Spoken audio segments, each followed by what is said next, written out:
Yeah, originally I was going to do the top 40 to 1 Stephen King ranking countdown in bit parts. That way I could make separate videos, go fully in depth to describe why I would rank them somewhere. Vimeo is a crappy free editing program that just did not help me be able to do it at all. So it was just a waste of time, a pain in the butt. Literally, it recorded like 20 video segments. They're all out of order, wouldn't let me reorganize them. It was just a pain in the ass trying to even do that. And all the decent video programs you either got to pay for, or they just don't put them on laptops anymore. It's kind of retarded. But then I was gonna try and do it live, and then everybody jumps on the internet here and fucked me over that way. So this time, I'm not going in detail. I'm just counting from 40 to 1 because I'm pissed off, I'm tired, and I'm not going to have much time to do this tomorrow because I got to write out my MC script for Buddha Service Sunday. Got to practice it. Not looking forward to that because there's the one member named Sarah that I really don't fricking like, and I've told everybody, even the like head of Risho Kosakai, like I don't even want to be in this organization with her being a part of it. They don't seem to care or listen, and they keep throwing tasks for me to do. It's getting annoying with that. So yeah, other than that though, I'm just gonna read off the list because and I'll flash the books, but I'm not really commenting on. I'm too tired to say it all over again. I've literally said the same stuff multiple times today and I'm burnt out. I don't have the energy and tomorrow I don't even have the time to do this at all. So yeah, here we go. 40 to 1, starting with Sal. If you've seen my review, you could probably understand why it stands where it does with me, and that's why it's the bottom. Next, we have Roadwork from the Bachman books. I think I've already explained about the whole Bachman books thing. That one was my least favorite of all of them. There were some good parts, but meh. Then next we have the Tommyknockers. So, okay, that was 40, 39, and 38. I have a love hate relationship with this book. There's some parts that are genius that I really love, others that are just kind of fucked. So yeah. Um, let's see. Blaze. It's kind of like bubble gum. It's good when you're there, but eventually it loses its flavor. There is some like real heart to this book that does kind of make it nicer. I really did enjoy certain things about it, but overall, it just wasn't one of my favorites. Um, That was, of course, 37, 36, 4 Past Midnight. All the stories in this one are actually pretty good. It's just there's so many other better books that's why that's as high as I could really rank it. Some were really good though. I did actually enjoy all the stories. It's just yeah, there's just that many other better books, that's all. Nothing against 4 Past Midnight to be fair. Some people really don't like it.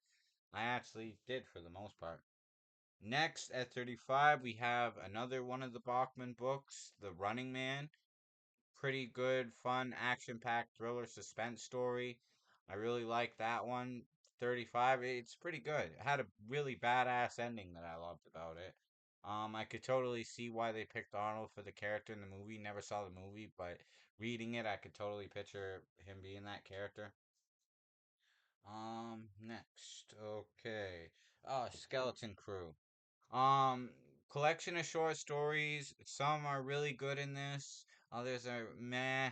They really fall flat, which is why it weighs down this low on the list. Because don't get me wrong, some of them, like The Mist, The Jaunt, The Monkey, Miss Todd's Shortcut, stuff like that, like they actually have some really great stories in this book. But the ones that fall short just really weigh the book down, which that's why it falls in at 34 for me. So, yeah, that's 34. 33, Thinner.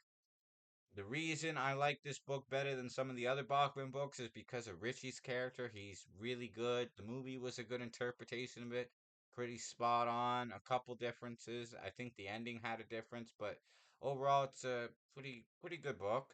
This is actually the book that was Richard Bachman's last before people discovered it was Stephen King who was Richard Bachman. And he makes a joke in the book about how it sounds like a Stephen King story, so hint hint. But yeah, that's why That's 33 for me. This book, 32, Firestarter, it's pretty iconic and it's quite good. I really like the relationship between Andy and Charlie, father and daughter. The powers are cool.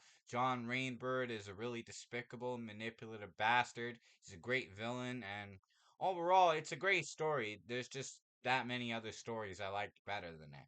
But no, I can't say anything bad about it, and that's probably why it's as iconic and well known as it is. It's overall quite a good book. Next, we have The Girl Who Loved Tom Gordon at 31, because Firestarter was 32. This book is pretty good. I like it because it's realistic fiction, because everything in it could realistically happen. There is sort of a mysterious supernatural aspect to it, but it's open interpretable, like maybe it's just in the main character Trisha's head because she's starving, dehydrated, feverish, and sick, being lost out in the wilderness. But overall, like it really could happen if that's what that interpretation could lead you to believe. And it's a pretty good, scary story for that reason. Some people don't like it because of the baseball elements. I actually think it was a nice way to kind of garnish it into the story. And yeah, no complaints for me. I think it worked quite well. But overall, there's just, a lot more other books I like more. But not to say that any of these books are books I hated. There's just better books. That's all. Actually, I could say I pretty much liked every book I have read of his so far, which is why I keep reading them and doing these reviews. Next, we have Nightmares and Dreamscapes, which had a lot of really good stories. It was kind of like an odds and ends of all the short stories he had not published yet. Some of them are really like slapping, they're great, they're bangers. Some are kind of meh, not so good. But there is overall a lot of good stories in this one, and I have a really fond memory of reading this, very nostalgic for me, so I enjoyed it, and I think that's why it ranks that highly with me because I just had a really good, fun time reading it, and there were so many points reading the stories where I was like, "Oh man, that's crazy, that's wild, that's fucked." So I love it for that, and that's why, yeah, it falls in at number 30 for me. Next we have the second last of the Bachman books in this one, Rage, which I totally think is underrated. It's very controversial because of the attachments to real school shootings. Some people criticize like Stephen King's writing style because he wrote it when he was in late high school, so it sounds like a high school kid wrote it. But it's told from the perspective of a high school student. He originally wanted to call it Getting It On, and I actually think that would have been a way better book. And that's what I mean. There's so much more to the story than just the school shooting aspect that I think people overlook that. It's got a very chaotic Lord of the Flies sort of vibe to it, about like society and class, popularity, cliques, all that. Those parts are actually what I think are very well done about it. And, maybe a controversial opinion, but I really liked it, like, quite well. I mean, think about all the other books that fell short of it overall. I actually had a good, enjoyable time reading it. And it's not too long either, so for what it is, it's pretty damn good. So yeah, that's 29. Next we have The Stand, which I know that's a lot of people's favorite book. It's a long book. It's really good. There's some great character work, some really great scenes. The concept is a cool one. It's pretty scary. The reason it ranks this low with me, I hated Franny's character. Didn't like her in the beginning. The more the story went on, the more I kind of wanted her to die, and that's why I hate this book so much. Not that I hate it, but I don't like it as much as I would have if Franny wasn't such a bitch. But overall, the story is quite good. I really like the conflict between like Randall Flagg and Mother Abigail, all the different really cool characters. Because there's good characters on the good side and there's good characters on the bad side. There's so many characters though, and it's so chunky of a book. This is the complete and uncut version too, so it's way longer. Overall, it is a really great book. I could see why it's some of people's favorites. It's just not necessarily my favorite, but it's not one I'd say like I disliked. In fact, I would say overall, I really enjoyed it, especially working up to the end of the book. There was a sense of accomplishment in reading this big chunky beast, right? So, and overall, yeah, it is a great book. Definitely worth reading, especially as like a diehard Stephen King fan. So okay, that's 28. Next we have, hold on, Carrie. Right, sorry, my books are a bit disorganized. So Carrie falls in at 27. Especially considering this was his first published book. Really good. I really enjoyed it. The movie is a good take on it, but the book is way darker, and that's why I actually do like the book itself better. It's really well written, and I'm kind of glad like Stephen King's wife picked it out of the trash and told him like it's worth finishing because it really is. And I mean, this launched his career. This was the big starter, right? And overall, it is a great book. Like, you really feel for Carrie. The bullies are fucking rotten bastards. And when she takes revenge on all of them and destroys the town, it's just epic. It's like a roller coaster. It slowly builds to the top of the hill. And then when Carrie snaps, everything just goes straight down hill. And it's great. I love it. So that's why, yeah, that falls in at 27 for me.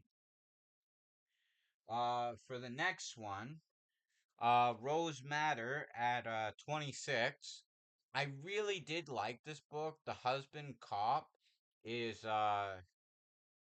really badass. Norman, well, he's not even a badass. He's a psycho. He's cartoonish and large in life, but he's a really sick, evil villain. And Stephen King wrote him very well. Rose is a likable character. I like that they introduced Cynthia. Overall, it's got some really unique concepts, ties into like Greek mythology, the mystical painting world. Those were well done. The only thing I could say is the ending did kind of weigh it down for me. Like, I guess the good part of it is that, like, Rose's anger is still present, but, like, it wasn't really happy. It wasn't really dark. It kind of was just middle of the road. And it was such an epic build up to that, that was the one part I felt kind of landed flat. Stephen King himself actually wasn't that much of a big fan of writing this, but I do think it is pretty good of a book. Like the parts I liked about it, I really did like. So that's why it's at 26 for me. Um Hearts in Atlantis. Oh no, actually 25, Doctor Sleep. Now, considering this is a sequel to The Shining and The Shining is such a masterpiece, that's why this sits where it sits. It is a really good book, and as a sequel, it's pretty well done. It's cool to see what like adult Dan Torrance look like. A lot of the other characters have kind of faded away and died though, which is the one thing I think kind of hurt the legacy of this being a sequel. But as a standalone book though, it's actually quite good. Abra Stone as a character is great. Adult Dan Torrance has like the reflective retrospective nature that is also awesome. The new villains and stuff and everything else going on. It does kind of overcomplicate it a bit, which is why maybe it falls a little short of the original because the original is such a like amazing perfect classic, right? But overall, it's still a pretty damn good book. And see, I was glad I read The Shining, reread it right before I read this, so it was like a direct sequel. Everything was fresh in my mind. So that's what I would recommend anybody do if you're going to read this. Read The Shining first, just so you get that story fresh in your head to move forward with this. It makes the experience a lot more enjoyable. So yeah, that falls in at 25 for me.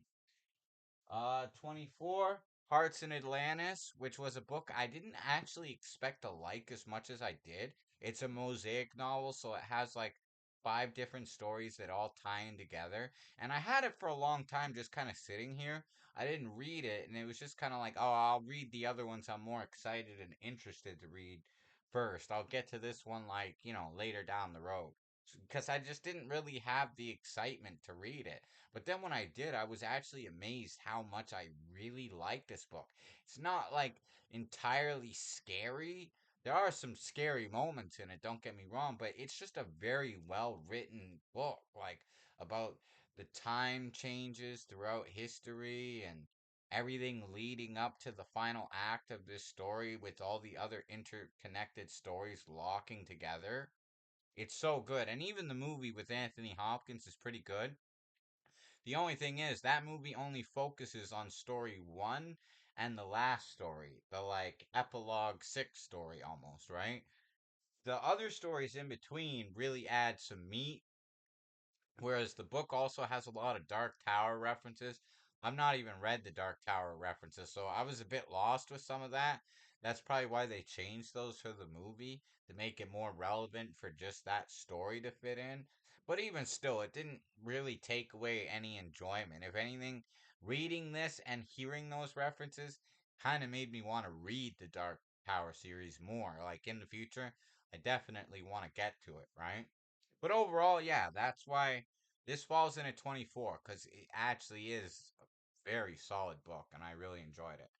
As you could see, the higher up we get, the more I just overall really enjoyed the book. Next, we have Christine at number 23. Great book. You wouldn't think a story about a car would be that scary. It kind of sounds like a cheesy concept at first, but it's the history attached to the car that like really makes it terrifying and dark, and it's quite good. Like there's some stuff like the movie is only 2 hours, right? This book is so big and long. You could have made a mini series and maybe not hitting every nail on the head because of how much is in the book. And the book is great. Like it's scary for sure.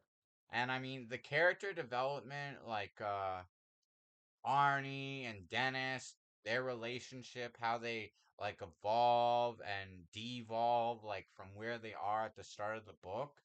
It's actually so well written. Like it's a great story of friendship. There's a lot of real sadness to it. It's very mysterious. It's great. It definitely has a reputation of like why it's such a good Stephen King book for a reason, for sure. That's why it's number 23 for me. Under the Dome, I actually have the two-part version, which is cool because the pictures match up and make a solid photo. Honestly, as big of a book as this is, because it's two parts, it's very chunky, pretty much as big as like It and The Stand, like those kind of books, right? But it is a page turner. I love these books so much that like there was times when I was reading like 300, 400 pages a day just because I was dying to know what happens. Like the great big cast of characters, some really wild bad characters, some very lovable good characters. Like fantastic. Like, especially for a newer Stephen King book, Under the Dome is so amazing. And the show kind of sucked. Like, after the first season, they stopped even following the storyline of the books. Steven Spielberg just kind of started doing things his own way. And it really hurts the story of the show because if you were to just keep it the way it had been in the book, it's amazing. I That's why it falls in at 22 because I really love that. And for such a big book, you would think, oh, that would be harder to get through if it wasn't good. But if it's that good, you couldn't even done less and made it what it was. So yeah, 22. And then next we have at 21, The Green Mile, which people know the movie. The movie's a classic. The book was originally published in six different serial novels. This is the complete in one. Very good book. The movie is pretty spot on to the book. There's a couple differences. The book is actually quite a bit darker, especially near the end, because you find out like all the tragic things that happen to a lot of the main characters and why like Paul really is alone at the end, like what happened to his wife, his friends that were the prison guards. You actually get to see Mr. Bojangles die.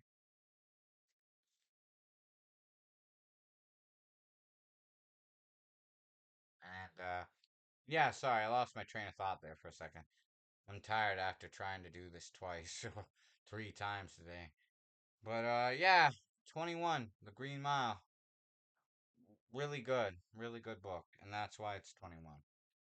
I'm really running out of steam here. I apologize. Just because, yeah, the live stream didn't work, doing it in parts didn't work. That's why I'm pretty much just trying to rush through this to get this done for my last free day of being able to do it. And then I'm gonna have to wait probably not even going to be able to do the Humphrey Bogart review of all 70 plus movies until later in August because I'm just going to have so much other stuff lined up in the next week or so. But yeah, for number 20, Needful Things, really crazy, wild story. Movie's not bad, but the book has so much more. I really love how it ties into every other Castle Rock book before it. The Dead Zone, Cujo, The Dark Half. There's all references to all that, even the Sundog. Uh, really great. All the characters are awesome. Leland Gaunt is like he really is the devil. Like he's something else. He's a great character though because he's so wild and the story itself, like it's the way it's a take on like materialism and it's sort of a black comedy.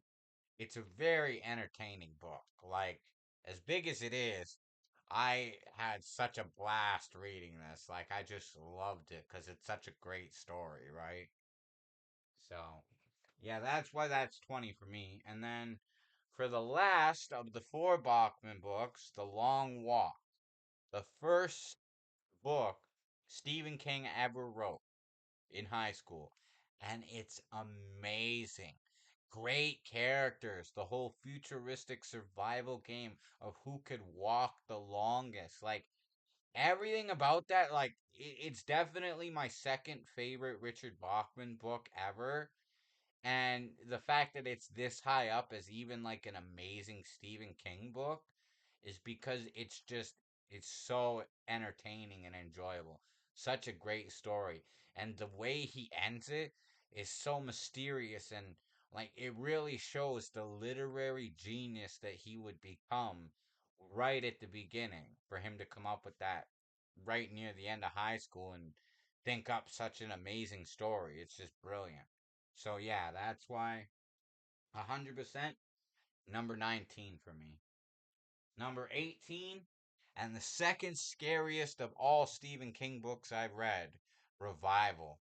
The ending haunted me. The story has some very beautiful, wonderful parts throughout it leading up to it, but there's just that sort of dark, static, electrical charge in the air when you're reading this. Like, okay, if this sounds that nice and pretty, if this is really as scary as people say, then it's going to be fucked when it gets to that point, and it really is. This book gave me nightmares after I finished reading it. It really is a scary book. Next to Pet Cemetery, second scariest, 100%.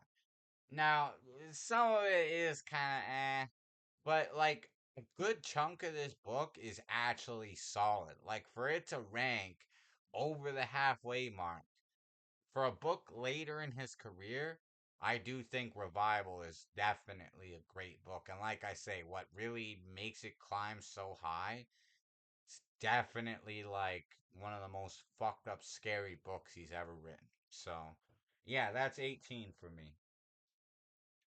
Next we have The Dark Half.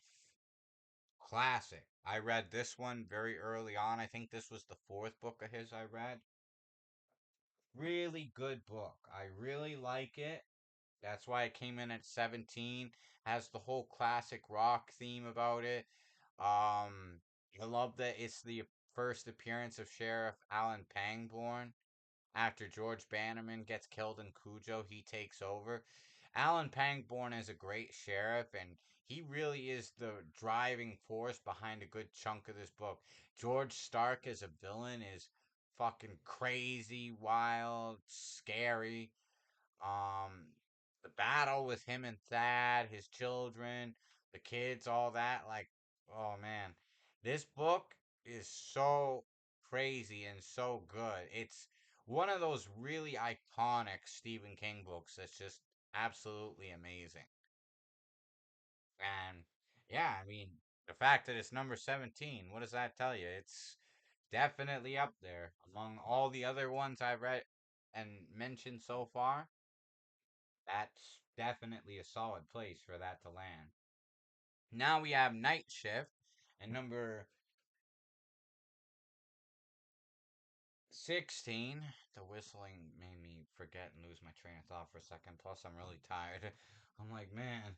Oh, I still have I still have 15 more books after this, and I feel like I'm dying because I can't even take a break. I have to do this all in one solid video, right? So I'm like, oh. But anyways, okay. For a short story collection, every story in this one is a banger. For his first short story collection, every story in Night Shift is awesome. There's not a bad story in it. Some are really freaking scary. Some are disturbing. Some are gross. Some are deep, touching, emotional, sentimental. Some are mysterious. Like, all the stories in this are so good, though. Like, I love this. Like, every story, I was like getting scared or creeped out or feeling like some intense emotion after I'd finish it. I'd be like, that story was crazy. It was scary. It was fucked.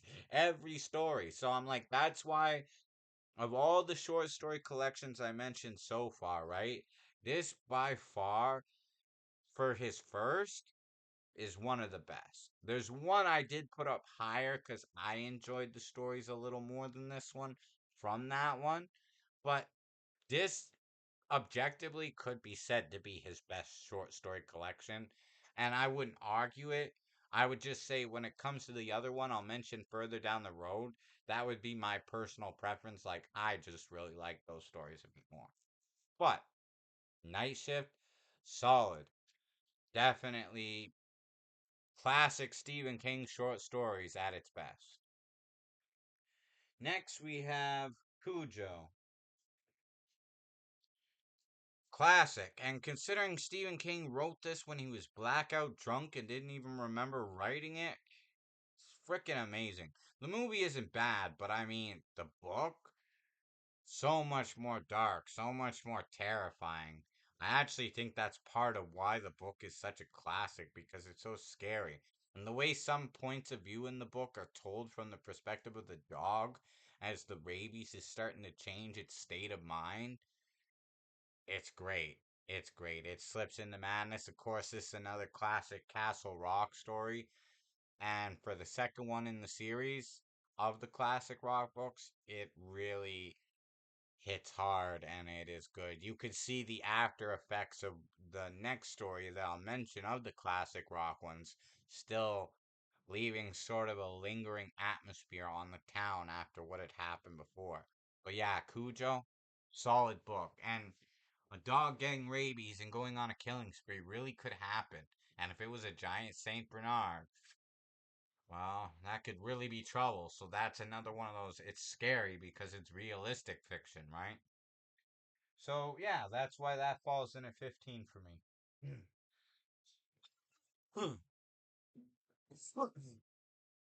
Damn, I turned off that fan because I didn't want it to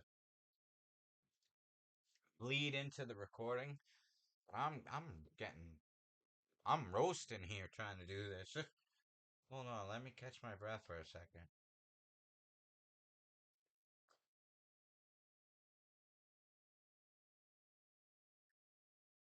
Man, this is hard to do this all in one video. I'm trying to get it done before the half an hour mark. It might be a little over half an hour, so it'll be shorter than my other video with the 30. But from the 30, I'm sure most of you could get the general gist of what I'm going for with this. So, yeah, with number 14, Joyland. A newer one. It's a hard case crime book. Really good story, really great characters. The mystery, like, captivated me, and I stayed up to read this one in one night too because I was dying to know who was the killer and what was really going to happen by the end of the story. This one is a solid book. It's underrated because a lot of people think of the classic Stephen King stories and don't really regard this as a newer one as being one of the great ones. But those that have read it generally love it and will agree it is a fantastic book, and it really is. So yeah, that's why number 14 for sure for me. Man, I got like a hair stuck in my eye or something. It's blinded me. Ah, maybe it's an eyelash or something. Piece of one broke off. Okay. Anyways, Number 13, The Dead Zone. Classic Stephen King. This is a lot of people's favorite book, and I could understand why. That's part of why it's so high on my list, too. Great story, great characters, really beautiful, touching, human interest in all the plot, in everything that happens. It's such a great story. And for Stephen King introducing the world to Castle Rock, this is the iconic fine point of it all. And it's such a good book that it's like, you know what? If down the road I was to reread it, I could see this maybe getting higher up in the rankings just because it's such a good book. I can't really say anything bad about it other than to say it's just really amazing. And that's probably one Stephen King book I could probably recommend to anybody. There is some horror to it, but it's not overly scary if that's not your cup of tea. I think pretty much anybody would enjoy The Dead Zone. So, yeah, that's why it comes in at number 13 for me. Now, the next book, Misery, that's nothing but horror. And of course, that's what makes it such a classic. I mean, the movie did it very good, but let me just say this book is 1,000 times more gruesome, more wild, more graphic, more crazy. Such a good book. And you really see the madness of this book. And it's frightening, but it's just not even like as just like one of Stephen King's best books, but as like a book as a whole, it's a literary masterpiece. Like it really is just an incredibly well written book. Really crazy. The way you see everything kind of evolve in this story really takes you on a ride that's just the craziest thing you're ever going to read, almost in some ways. And I think what's so amazing about this book is he only has a couple of characters. He keeps most of the story in one setting through a good chunk of the book, and yet it never gets boring. It stays suspenseful. It stays thrilling because it's misery. It's just crazy. It's misery. like so yeah, number 12, man. Next we have a newer book. A lot of people love this one and put it highly up there, and I could understand why. Pretty big book too, but definitely worth reading. It is a great story. The romance in this story is very beautiful. The time traveling science fiction aspects are great. The history part of it is very well done, accurately depicted and documented. And like I I don't even really know how much further I could go into details to tell you how good 11/22/63 is, other than to just say like it's one of those books that it's another one like The Dead Zone. I could say, oh, you want a good Stephen King book? Doesn't matter what kind of books you like, you just want a good one. Read this one because it's really solid. It's just an incredible book. And that's why, of course, falls in at number 11. Now, this one, hit or miss for some people. Bag of Bones at number 10. I loved it. I think the characters are really well written. There's a beautiful story of grief. There's, a man who is a very loving writer who is struggling with writer's block. All the stuff that is going on with everything in this book, the ghost story aspects, the gothic, like, sort of elements of the story, too. The wild, crazy stuff that happens throughout the story, it's another classic rock, like Castle Rock, classic sort of Stephen King vibe to the world too, and it's very well done. And like I say, not everybody likes this. I actually really, really like this. Like I enjoyed taking my time and not rushing through this one, just because it was so nice to just kind of sit with all the characters in this book and really take in how they were as people and good and bad. There was characters of every kind. Some very great, loving, memorable characters. Some you really felt sad and sorrow for. Others like were ruthless and evil and despicable.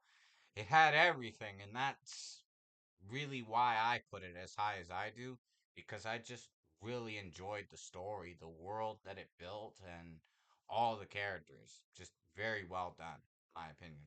And it did win an award for like best gothic romance novel. So rightly so. I think it won the Bram Stoker Award or something like that. But yeah, that's why that falls in at number 10 for me. Number 9, It. Everybody loves it. I understand why. It's a pretty damn good book. I never even saw part two of the movies or the original miniseries, but the book itself was quite good. The only things I would really criticize why it isn't higher, I get why people love it, and some people it's like their second or first favorite. I could see why it jumps back and forth between the two timelines, which I kind of would have liked it if it was one consistent like stream of the story. But I kind of understand why he did it, and the way you see that near the end, especially the past kind of repeats itself. So when it's tying back and forth between the two timelines, it's almost like the same events are repeating with slight differences. So it's pretty well done. The concept is great. The setting is great. The characters are awesome. And actually, this had one of my favorite endings of any Stephen King book of all. Like, this is up there as one of my favorite endings for any Stephen King book, for sure. So, overall, yeah, it has a big reputation as being one of his most iconic books. You could see he did write some wild, trippy, controversial, fucked up stuff in this book. Yeah, I think that was because he was starting to do some wild ass drugs, and that it shows in the book.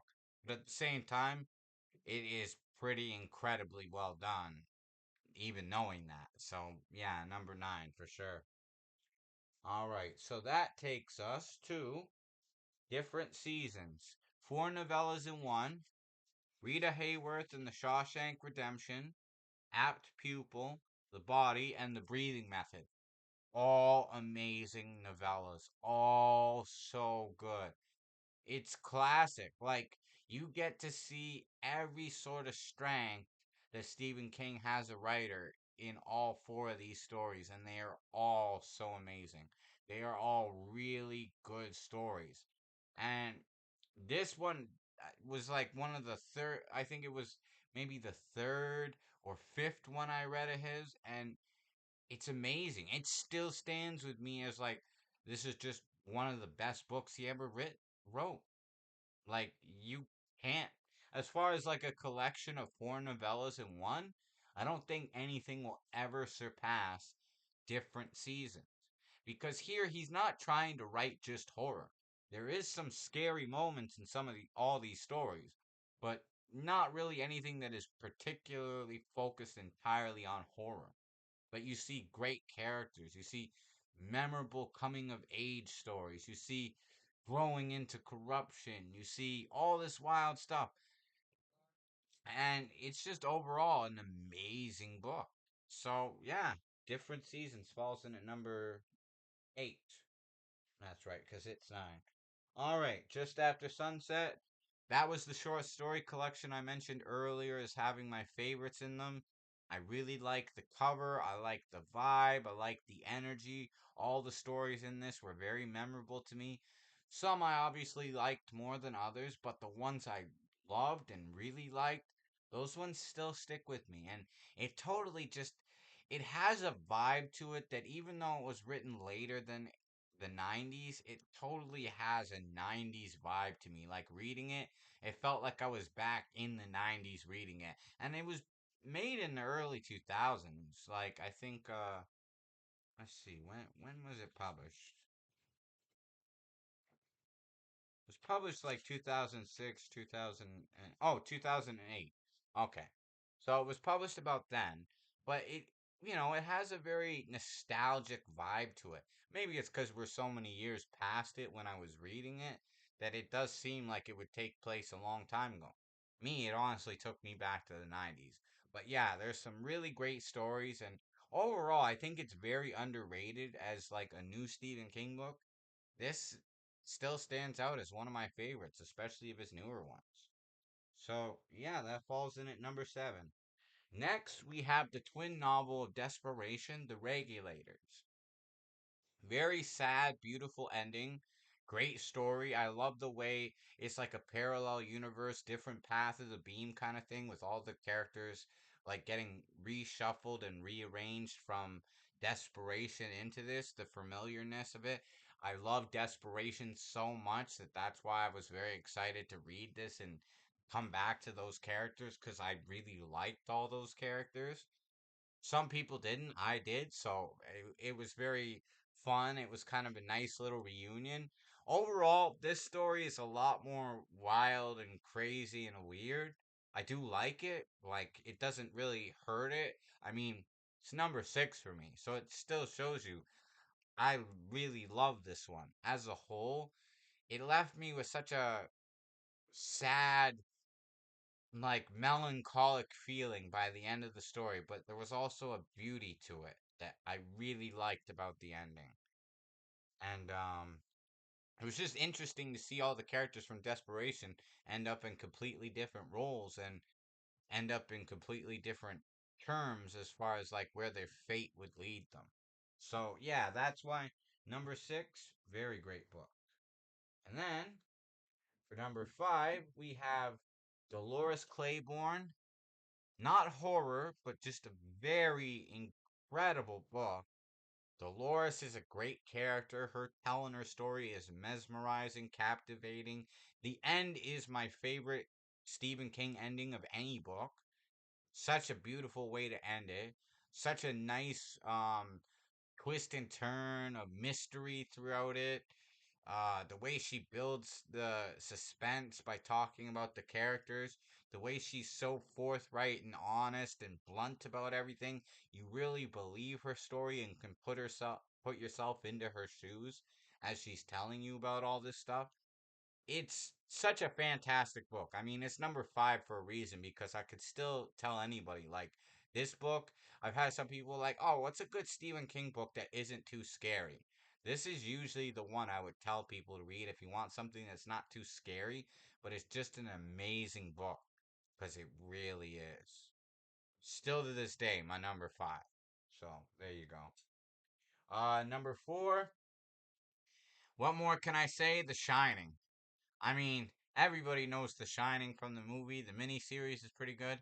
The book is still the best interpretation of it. They always say the book's always better than the movies. In this case, it is. Nobody could ever top the story of The Shining the way it is in the book. The book has everything. It has heartbreak. It has a good ghost story. It has the struggle to survive in isolation in the winter cold. It has all this other crazy stuff. A battle of a man struggling with himself and alcoholism, like all these great things.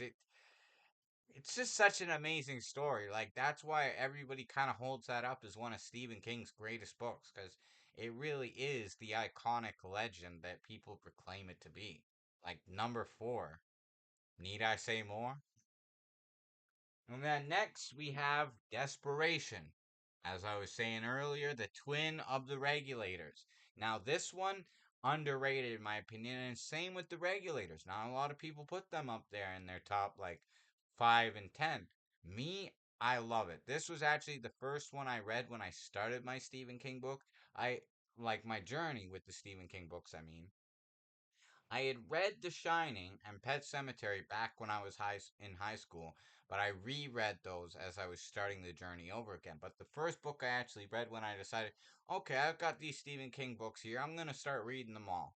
They're here, I might as well read them. And then the more I started reading them, the more I was like, okay, I gotta get more for my collection. Keep reading them, right? This was the book that started that because this book just gripped me. The made for TV movie is pretty good, but the book goes so much more in detail. The characters are great. The story is crazy, intense, wild. I was sitting here reading it like, what the fuck did I just read? This is wild. Like, so much crazy stuff happens in this book. Like, that's why I put it at number three.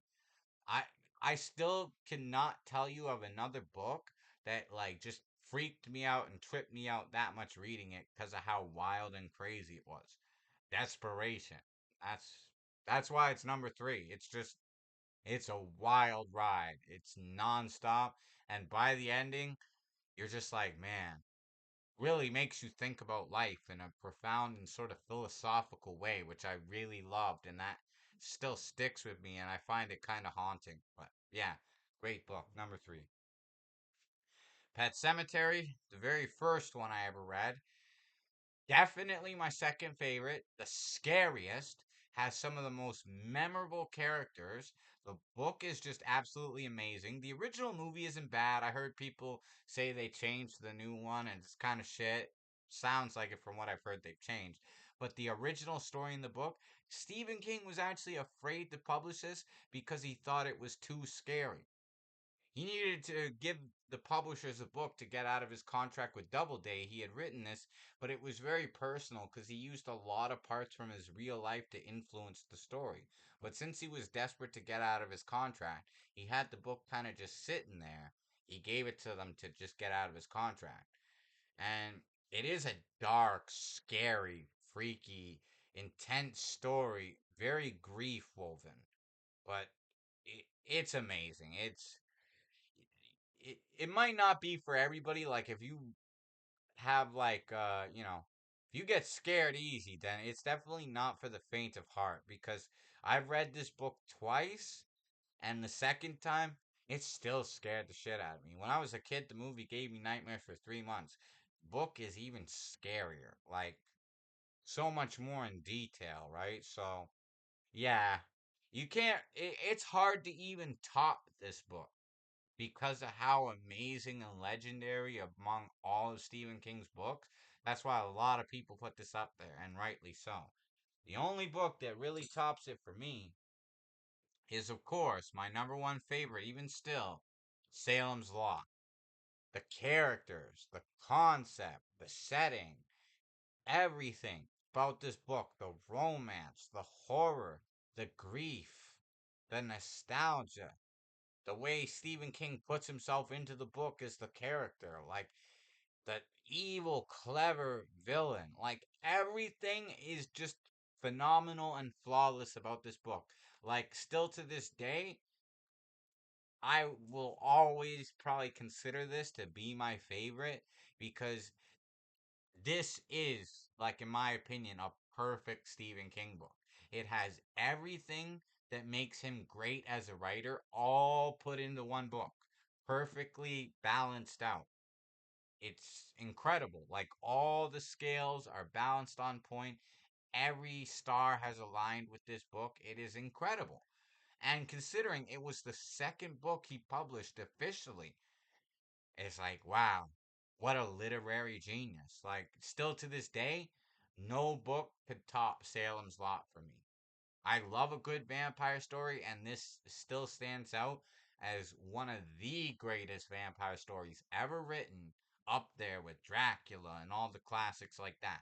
And Dracula was actually a big inspiration to this book, which is why I think it turned out so well. And you can see the influence, but Stephen King still makes it his own in a way that is just brilliant. And that's why, yeah, number one, gotta be Salem's Lot. So there you have it. I didn't take as much time as I did with the other reviews. Of course, I was doing those in parts back when I still had an editing program. I don't. The Vimeo one really sucks for trying to do things like this. So here we are. I'm exhausted. After listing off 40 books, I tried not to talk about them too much because this probably would have been 2 hours long if I was. Hopefully, this will give you a general idea of why I have these 40 books that I've read and where I rank them along the way.